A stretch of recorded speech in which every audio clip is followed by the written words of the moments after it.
Di tengah kontroversi dana pinjaman online atau pinjol untuk pembayaran uang kuliah, pemerintah Indonesia tengah melakukan kajian terhadap program pinjaman pendidikan atau student loan.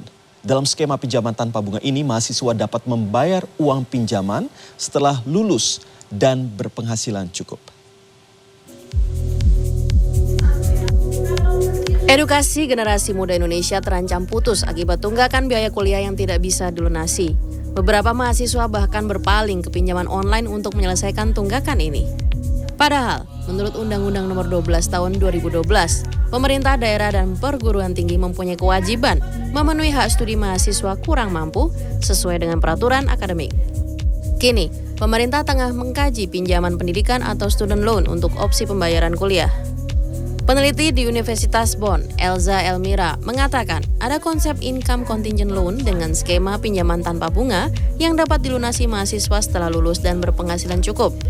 Itu kenapa ada sistem income contingent loan supaya memudahkan bagi mereka tidak kesulitan ekonomi, kemudian juga ketika mereka sedang di layoff atau pendapatannya sedang turun, mereka dibebaskan dari membayar hutang dan nama mereka, kredibilitas mereka, misalnya BI checkingnya itu nggak jelek gitu, karena mereka gagal bayar.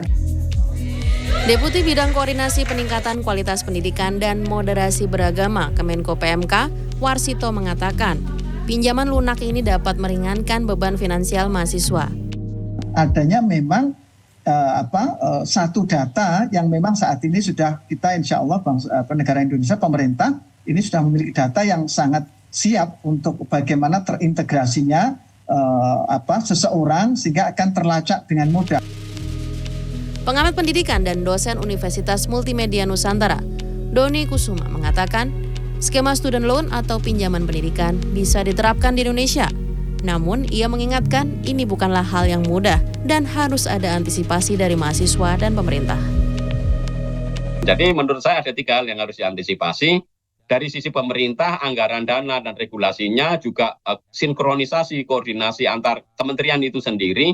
Yang kedua harus ada edukasi publik ya terhadap masyarakat, terhadap mahasiswa yang akan menjadi penerima atau benefisiari dari kebijakan untuk akses pendidikan tinggi ini. Doni berharap pinjaman yang diberikan bisa dikaji secara bijak dan diimplementasikan secara teratur agar lebih banyak warga Indonesia bisa melanjutkan pendidikan ke jenjang yang lebih tinggi. Laurencia Gata, Fajar Ahmad, Jakarta.